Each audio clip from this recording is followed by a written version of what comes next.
Now, to begin our program, please allow me to introduce the next speaker, Mr. Mark Casper, Chairman of the U.S. China Business Council and Chairman, President, and CEO of Thermo Fisher Scientific. Mark, thank you for kicking us off this evening.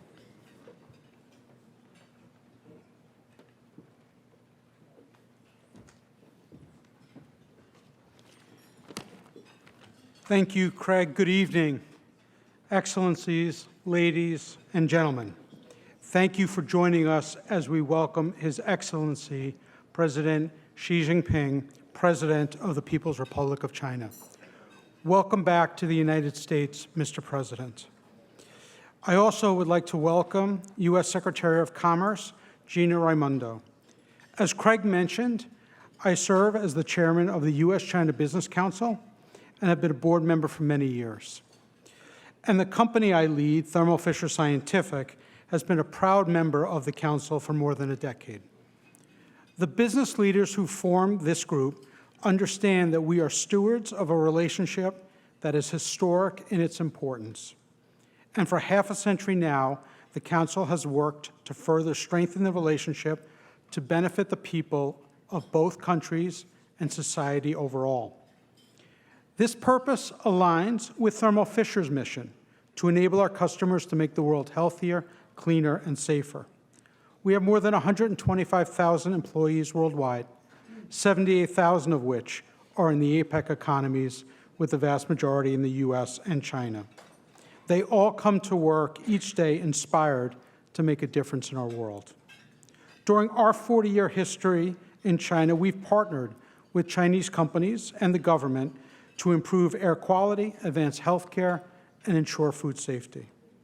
And American companies like Thermo Fisher have been at the forefront of China's modernization, the benefits of which are eminently clear today. In return, according to the Council, the U.S.-China commercial relationship supports more than 1 million American jobs, contributing to the success of American companies and the communities that we live in. Along with the tremendous benefits of trade and investment, there are certainly challenges, including the prevailing political dynamics. As we manage those dynamics, we seek stability and predictability in the business environment. Given the opportunity to compete fairly, we will continue to propel innovation and contribute to the prosperity in the U.S., in China, and around the globe. Mr. President and Secretary Raimondo, the U.S. business community strongly supports productive government-to-government dialogue and progress in the relationship. Stated simply, we support open markets, fair competition, and innovation.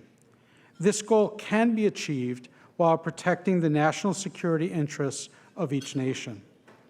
We firmly believe that continued economic growth in the United States and China is essential to global stability. We have an obligation to collaboratively address areas of great global need, including climate change, public health, and narcotics control. I must pause here to note that each of these imperatives is underpinned by scientific innovation. Mr. President and Secretary Raimondo, thank you for being with us this evening and for your support for this bilateral economic relationship. It now gives me great pleasure to introduce the Honorable Gina Raimondo, the U.S. Secretary of Commerce, to deliver her remarks. Madam Secretary, thank you for being a strong and constructive partner to the American business community and for your contributions to the stability of the U.S.-China relationship.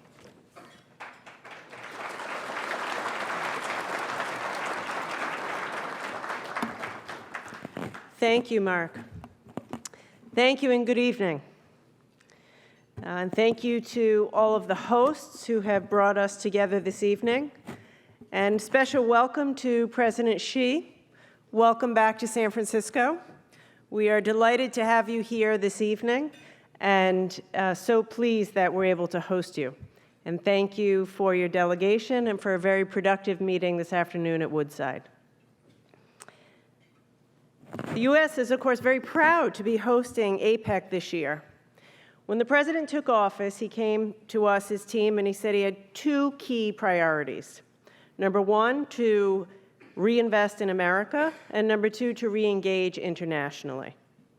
Through the Infrastructure Act, through the CHIPS and Science Act, the Inflation Reduction Act, we are indeed investing in America, making historic investments in America, our people, our infrastructure, our technology, our clean energy transition.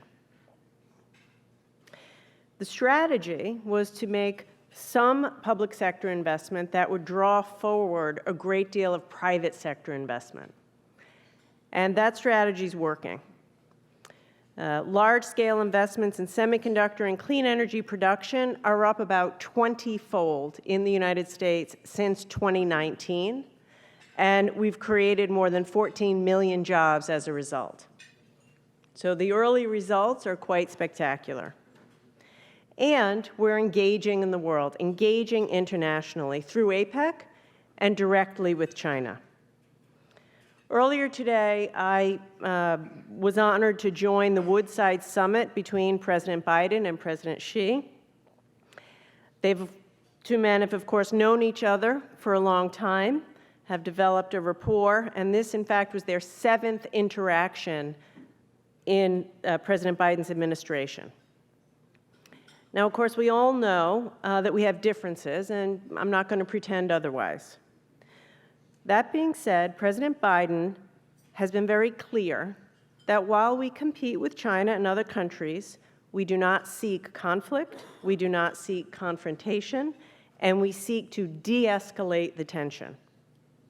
In fact, I would argue the world requires us to manage this relationship responsibly and to find ways to resolve our bilateral disputes, to coordinate on regional and global issues, and to deliver on transnational challenges like climate change and global health that affect people around the world. Working together towards these goals reduces the risk in this relationship. And in order to do that, the foundation of that is direct, open, candid communication. And I want you all to know that that is exactly what happened today between President Xi and President Biden. Direct, open, candid communication. And because of it, we made progress today. We agreed to restart cooperation on illicit fentanyl to reduce the flow of precursor chemicals to drug cartels. I promise you this will save American lives. And thank you, President Xi, for your coordination and collaboration on that.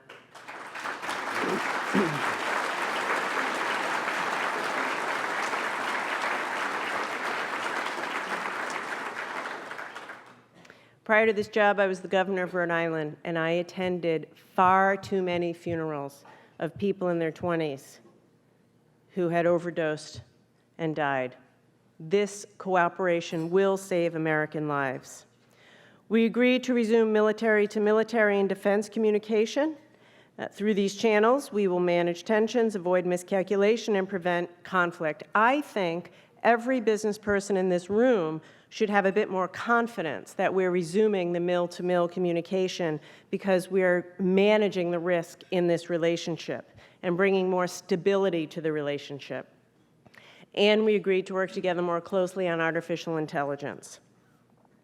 Now, the principles that govern the overall relationship, of course, underpin our economic relationship. We have to protect what we must, but we will promote where we can. We have as Mark just said, we have a large, consequential, significant economic relationship with China that sustains over 1 million jobs here in America. We want to trade with China. We want robust trade with China on a level playing field that is reciprocal and that is fair. We want that with all of our large trading partners. In fact, many in the U.S. business community, I'd say all of you here this evening, remain keenly interested to do business in China and to find ways to advance our bilateral economic relationship. I know that because half of you have come to see me to tell me that. But this is a fact, and President Biden said this today to President Xi. A growing China that plays by the rules in a level playing field, as Mark said, is a good thing. It's in all of our interest. We want to see China's people do well. We want to see the Chinese economy prosper. We want to see Chinese people have economic prosperity. And as I said, trade between our two countries creates economic opportunity here in the United States. As we try to meet our shared global challenges, from climate to global health to food security, it's clear that effectively tackling these challenges will also require you in this room, the private sector. The private sector must contribute through capital, innovation, cutting-edge technology, and new products if we are to solve the challenges that I just mentioned. And by fostering healthy economic competition and leveraging our private sector, we will deliver commercial solutions to these shared challenges. Now, obviously, Mark mentioned national security. Our priority, indeed China's priority, is to protect our own national security and defend our system of values. Bolstering our economic and national security requires us to diversify our supply chains, especially for critical goods, invest in our own industrial base, and adopt targeted, narrow, precise protections to protect our most sensitive technology, quite frankly, so it can't be used against us. That being said, I want to be very clear. The vast majority of our trade and investment relationship with China does not involve national security concerns, and we are committed to promoting reciprocal trade and investment in those areas. And I think that's a very important message. For that to happen, obviously, we need to make progress in addressing the concerns of U.S. businesses, as Mark said, but I think we can do that. There are concerns, but through candid and direct diplomacy, like what I saw and participated in today at Woodside, with hard work and good faith, we will make progress on these issues. And I look forward to working with my Chinese counterparts, like Minister Wang, who's here this evening, and with you in industry to resolve the economic issues that divide us so that we can develop a path forward that will deliver a safe and prosperous future for both of the people of both of our countries and contribute, in so doing, to global peace and stability. This economic relationship can be a ballast for the rest of the relationship and contribute to global stability.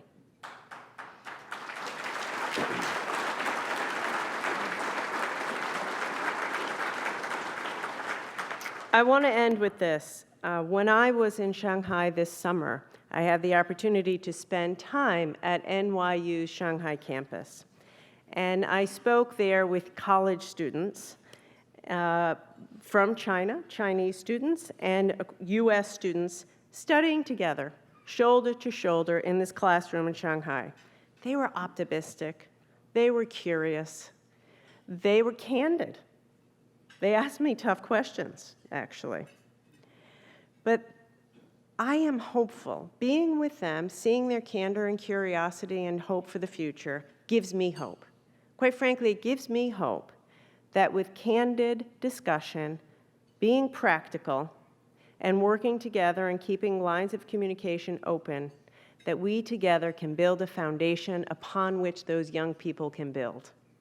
And that's the work before us and the work that I am eager to do by engaging with my Chinese counterparts. So thank you, Mark. A special thank you to President Xi. And I would now like to call to the podium Evan Greenberg to introduce our guest, President Xi of China.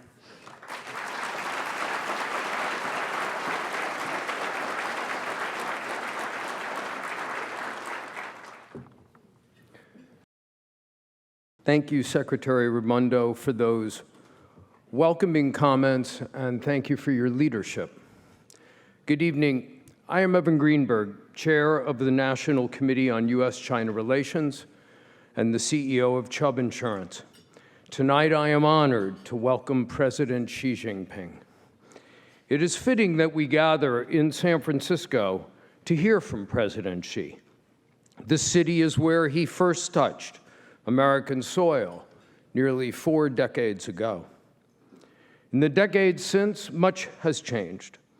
China has lifted hundreds of millions of its citizens out of poverty.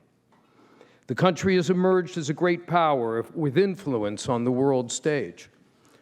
New patterns for the U.S. China relationship have emerged while others have evolved. Leader-level interaction continues to set the tone for relations.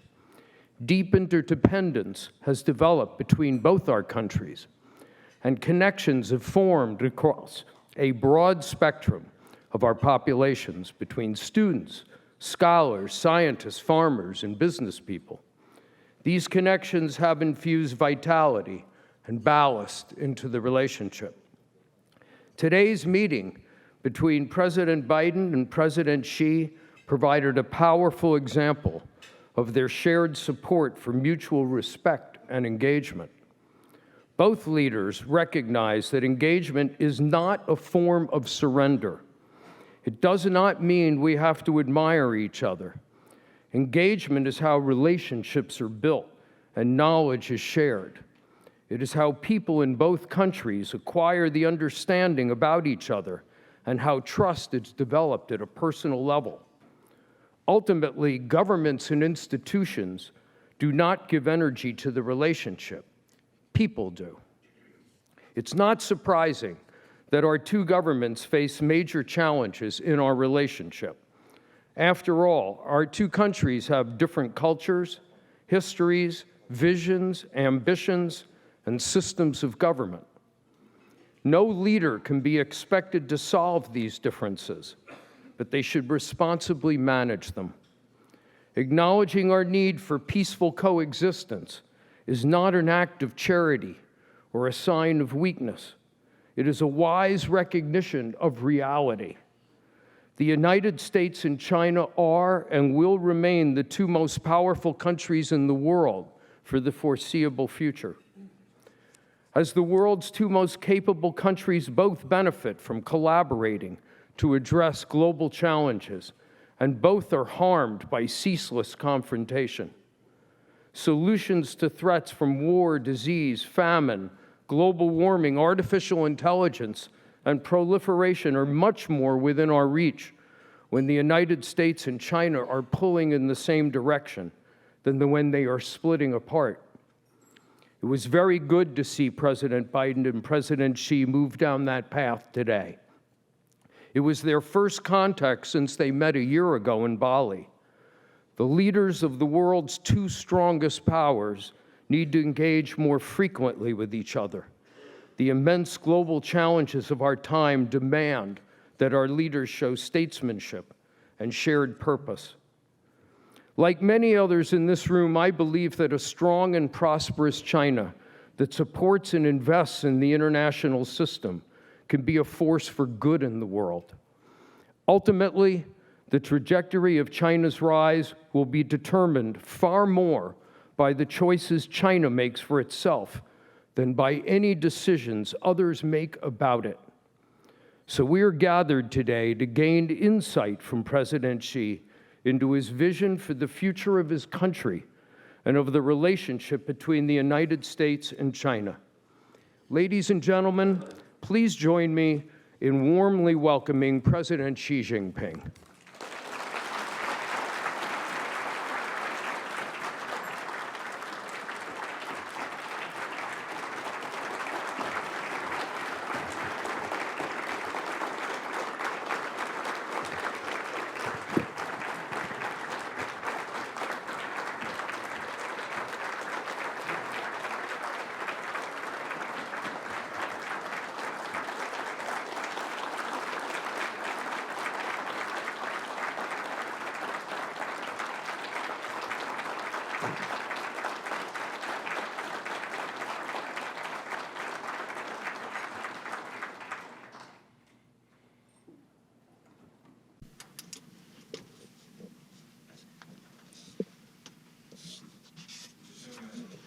Ladies and gentlemen, friends.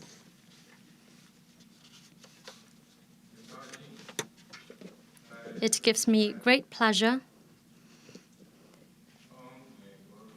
to meet with you, friends from across the American society in San Francisco, to renew our friendship and strengthen our bond.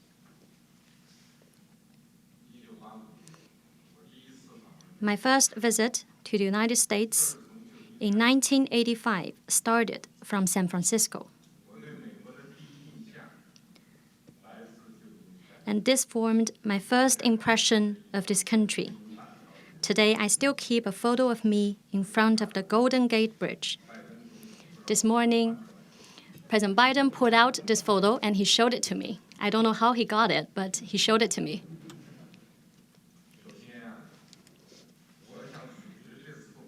Well, before I go any further, I wish to express my sincere thanks to the National Committee on U.S. China Relations, the U.S. China Business Council, the Asia Society, the Council on Foreign Relations, the U.S. Chamber of Commerce, and other friendly organizations for hosting this event. I also want to express my warm greetings to all American friends who have long committed to growing China-U.S. relations, and my best wishes to the friendly American people.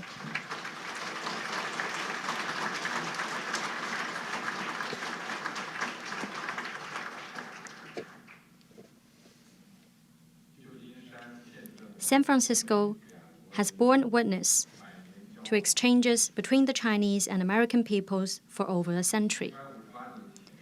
158 years ago, a large number of Chinese workers came all the way to the United States to build the first transcontinental railroad.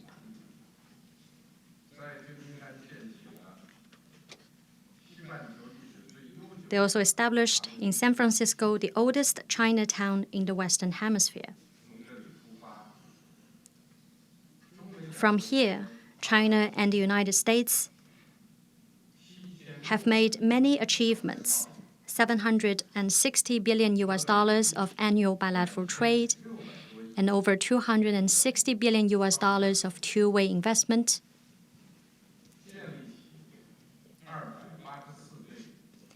$284 pairs of sister provinces, states, and sister cities,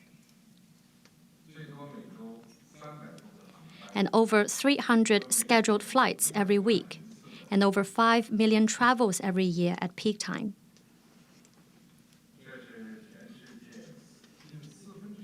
These extraordinary accomplishments were made jointly by our peoples, accounting for nearly 1/4 of the global population. San Francisco has also borne witness to the efforts by China and the United States in building a better world. 78 years ago, after jointly defeating fascism and militarism, our two countries initiated, together with others, the San Francisco Conference, which helped found the United Nations. And China was the first country to sign the UN Charter. Starting from San Francisco, the post-war international order was established. Over 100 countries have gained independence one after another. Several billion people have eventually shaken off poverty. The forces for world peace, development, and progress have grown stronger.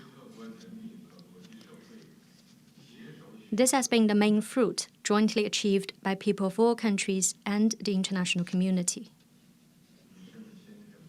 Ladies and gentlemen, friends, the foundation of China-U.S. relations was laid by our peoples. During World War II, our two countries fought side by side for peace and justice.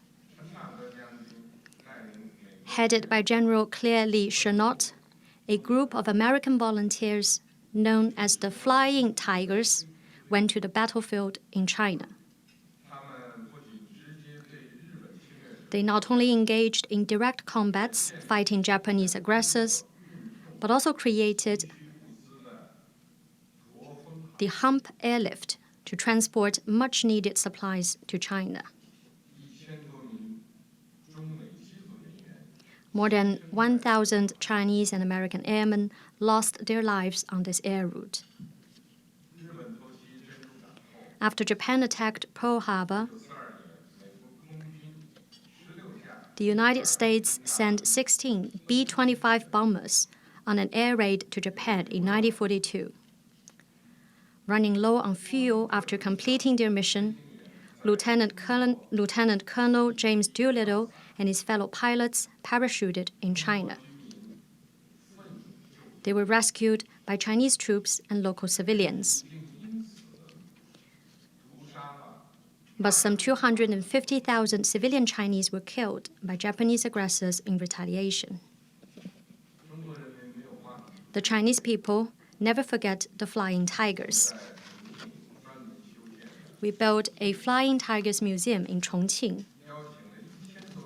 and invited over 1,000 Flying Tigers veterans and their families to come back to China. I have kept in touch with some of them through letters. Most recently, 103-year-old Harry Moyer and 98-year-old Mel McMullen, both Flying Tigers veterans, went back to China. They visited the Great Wall and were warmly received by the Chinese people.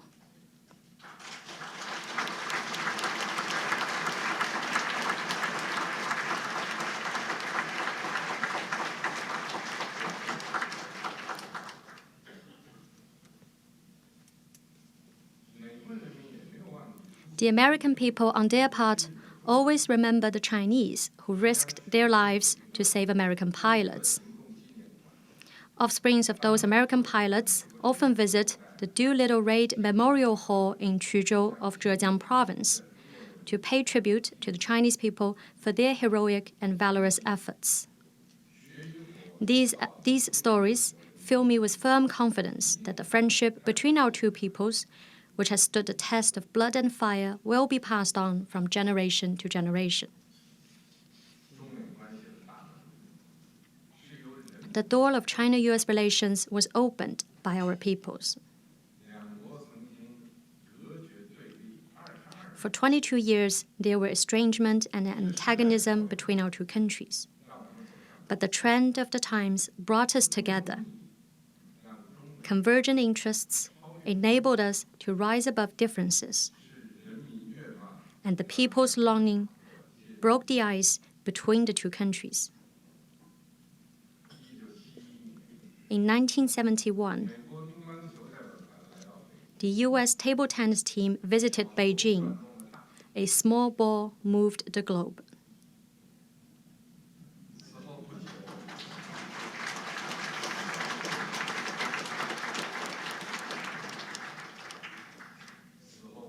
And not long after that, Mr. Mike Mansfield led the first U.S. congressional delegation to China. This was followed by the first governor's delegation, including Iowa Governor Robert Ray. And then many business delegations also came. They have formed waves of friendly exchanges. This year, after the world emerged from the COVID-19 pandemic,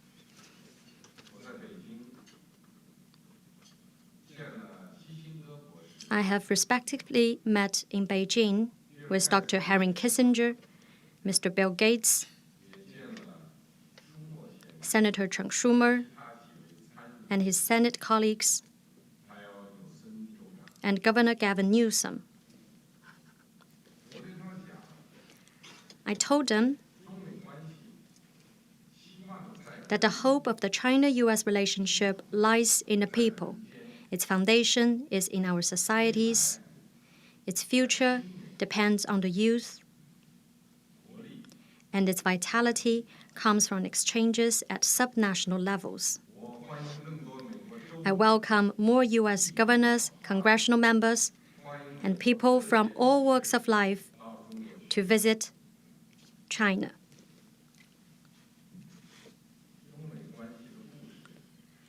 The stories of China-U.S. relations are written by our peoples. During my first visit to the United States, I stayed at the Dvorak's in Iowa. I still remember their address, 2911 Bonnie Drive.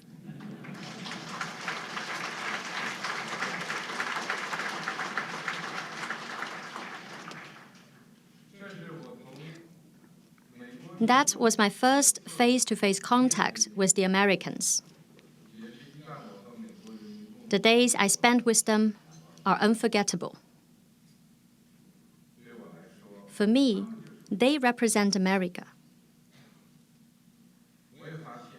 I have found that although our two countries are different in history, culture, and social system, and have embarked on different development paths, our two peoples are both kind, friendly, hardworking, and down to earth. We both love our countries, our families, and our lives. And we both are friendly toward each other and are interested in each other.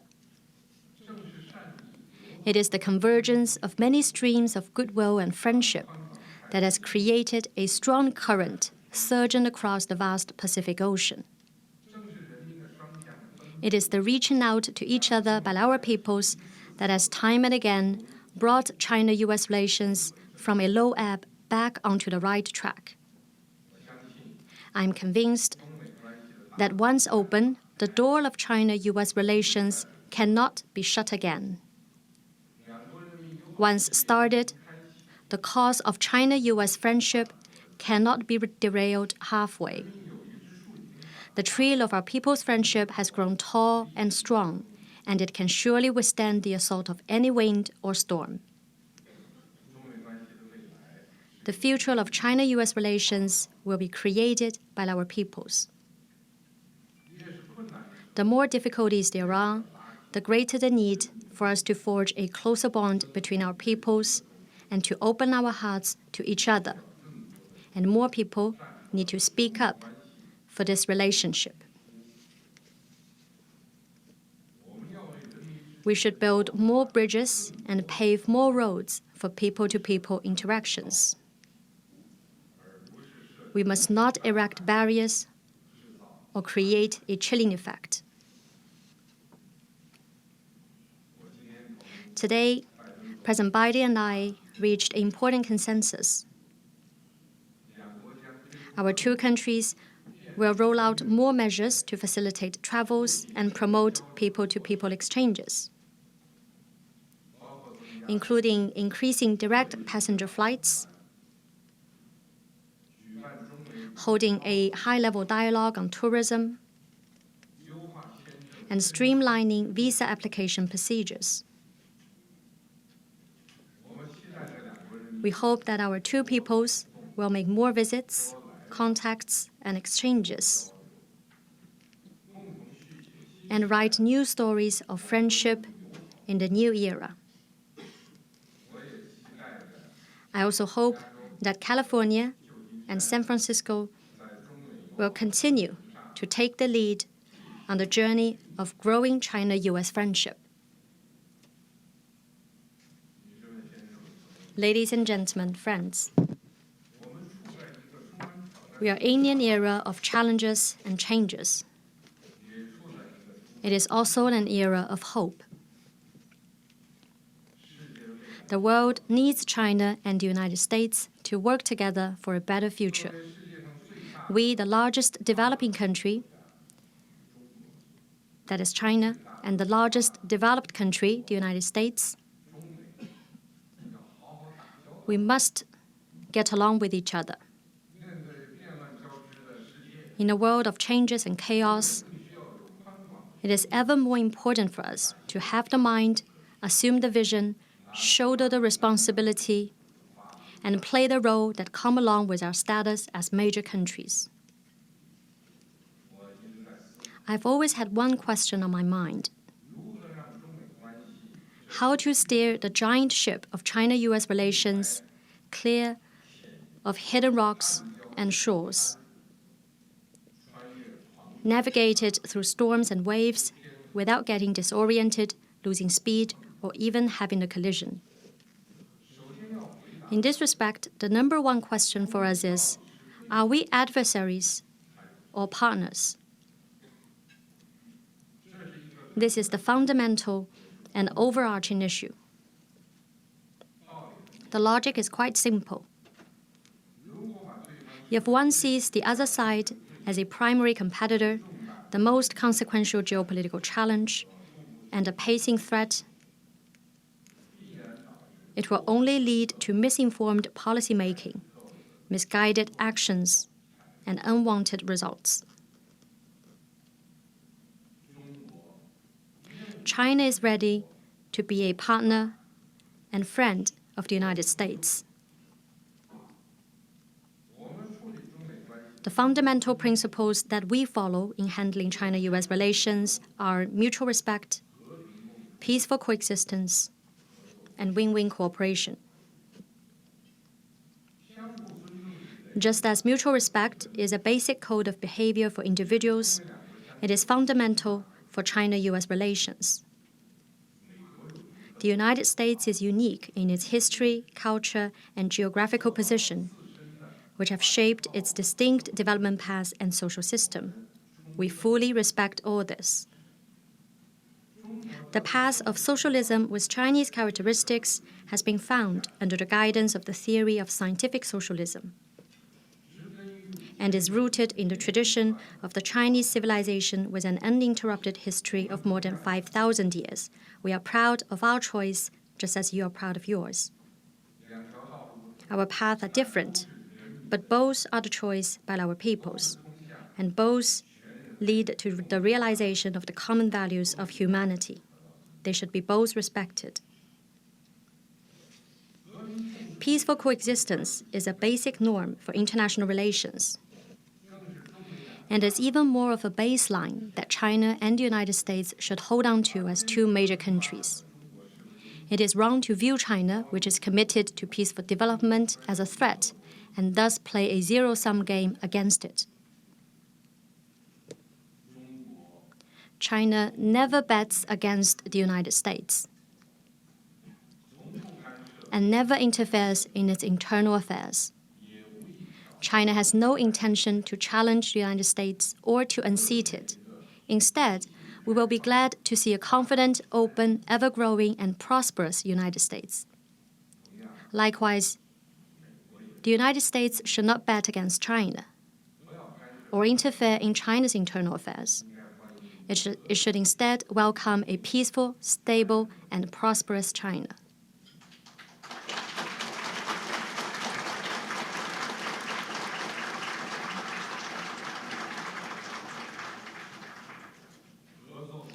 Win-win cooperation is the trend of the times, and it is also an inherent property of China-US relations. China is pursuing high-quality development, and the United States is revitalizing its economy. There is plenty of room for our cooperation, and we are fully able to help each other succeed and achieve win-win outcomes. The Belt and Road Initiative, as well as the Global Development Initiative, the Global Security Initiative, and the Global Civilization Initiative proposed by China, are open to all countries at all times, including the United States. China is also ready to participate in U.S. proposed multilateral cooperation initiatives. This morning, President Biden and I agreed to promote dialogue and cooperation in the spirit of mutual respect in areas including diplomacy, economy and trade, people-to-people exchange, education, science and technology, agriculture, military, law enforcement, and artificial intelligence. We agreed to make the cooperation list longer and the pile of cooperation bigger.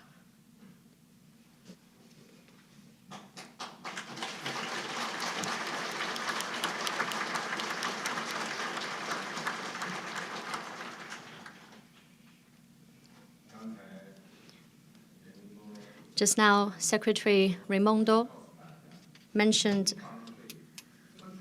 the issue of fentanyl.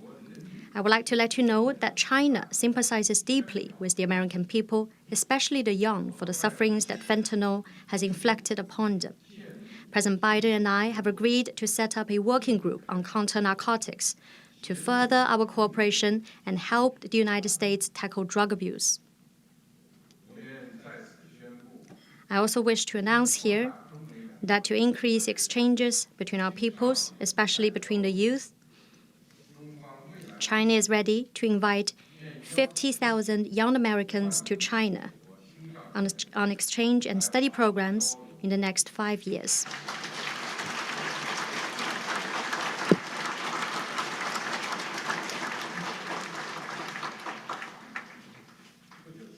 Recently, the 3 pandas at the Smithsonian's National Zoo in Washington have returned to China. I was told that many American people, especially children, were really reluctant to say goodbye to the pandas and went to the zoo to see them off. I also learned that the San Diego Zoo and the Californians very much look forward to welcoming pandas back. Pandas have long been envoys of friendship between the Chinese and American peoples. We are ready to continue our cooperation with the United States on panda conservation and do our best to meet the wishes of the Californians so as to deepen friendly ties between our peoples.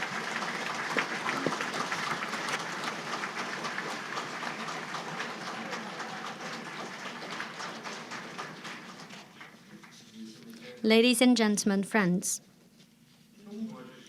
China is the largest developing country in the world. The Chinese people long for better jobs, better lives, and better education for their children. This is what the 1.4 billion Chinese hold dear to their hearts. The Communist Party of China, CPC, is committed to working for the people, and our people's expectation for a better life is our goal. This means we must work hard to secure their support. Thanks to a century of exploration and struggle, we have found the development path that suits us. We are now advancing the rejuvenation of the Chinese nation on all fronts by pursuing Chinese modernization. We are committed to striving in unity to achieve modernization for all Chinese. A large population is a fundamental aspect of China's reality. But now, we have to give the crown of the biggest population in the world to India. China is now home to the second largest population. So for China, our achievements, however great, would be very small when divided by 1.4 billion. But the problem, however small, would be huge when multiplied by 1.4 billion. This is a unique challenge for a country of our size. In the meantime, big also means strength.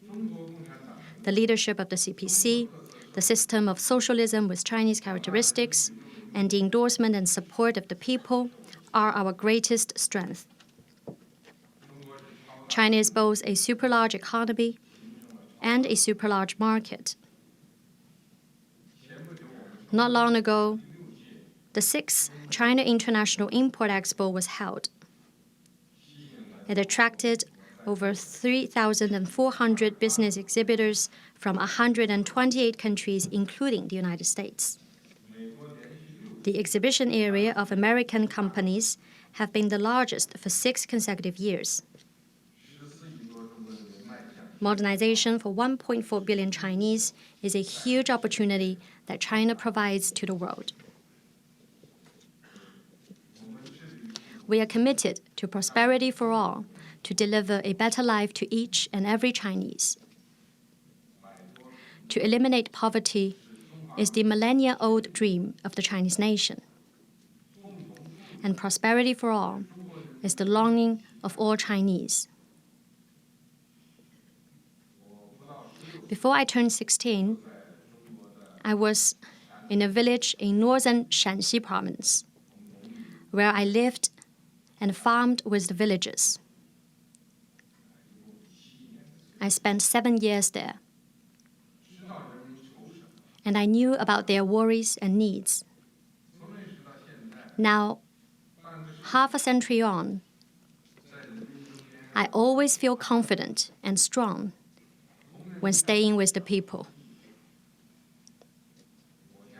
Serving the people selflessly and living up to their expectations is not a slogan. This is my lifelong commitment.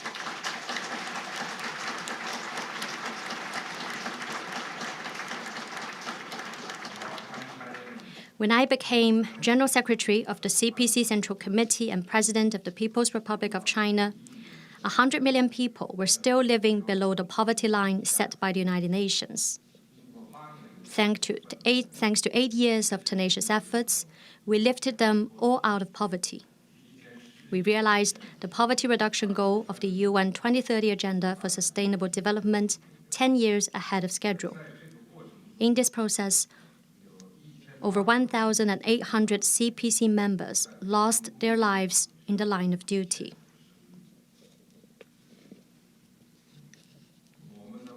Our goal is not to have just a few wealthy people, but to realize common prosperity for all. Employment, education, medical services, childcare, elderly care, housing, the environment, and the like. These are real issues important to people's daily life and close to their heart. They are being steadily integrated into our top-level plans for national development, thus ever increasing the sense of fulfillment, happiness, and security of our people. We will continue to promote high-quality development and deliver the benefits of modernization to all. This is the CPC's founding mission and the pledge we have made to the people. It will surely be realized with the support of the people. We are committed to well-rounded development to achieve both material and cultural ethical advancement for the people. Our forefathers observed that when people are well-fed and well-clad, they will have a keen sense of honor and shame. Material shortage is not socialism, nor is cultural ethical impoverishment. Chinese modernization is people-centered.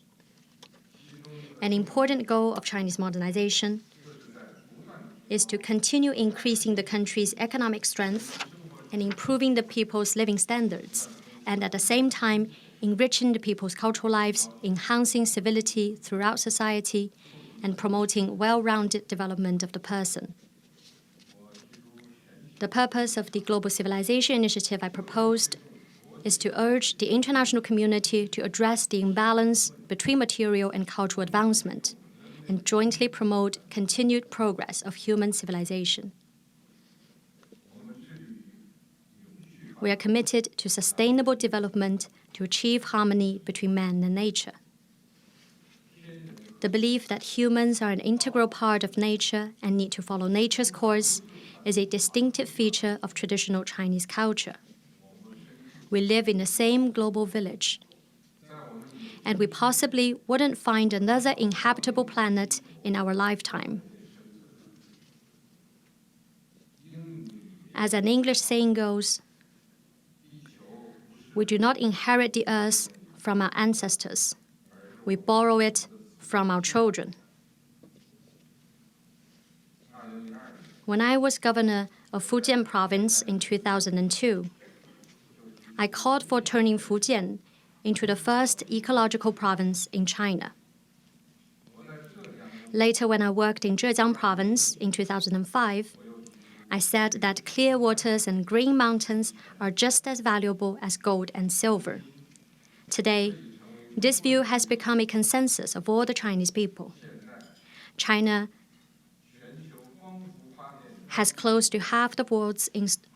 now has half of the world's installed photovoltaic capacity.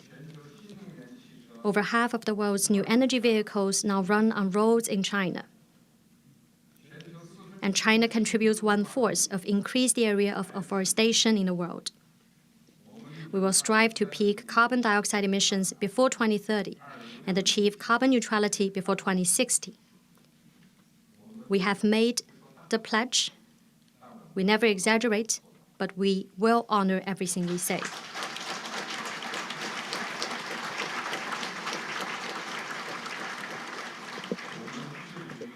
We are committed to peaceful development, to build a community with a shared future for mankind.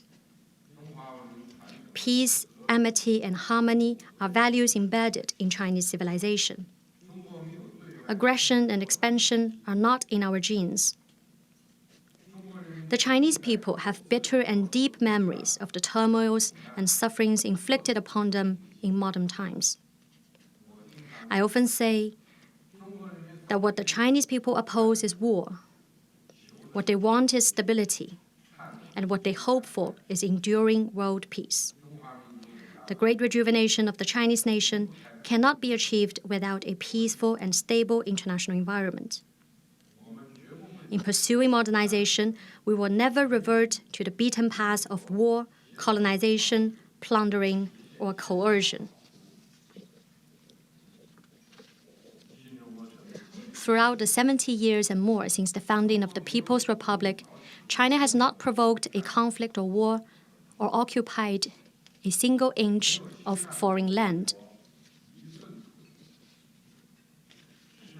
China is the only major country that has written peaceful development into the constitution of the country and the constitution of the governing party, thus making peaceful development a commitment of the nation. It benefits from and safeguards the current international order. We remain firm in safeguarding the international system with the UN at its core, the international order underpinned by international law, and the basic norms governing international relations based on the purpose and principles of the UN Charter.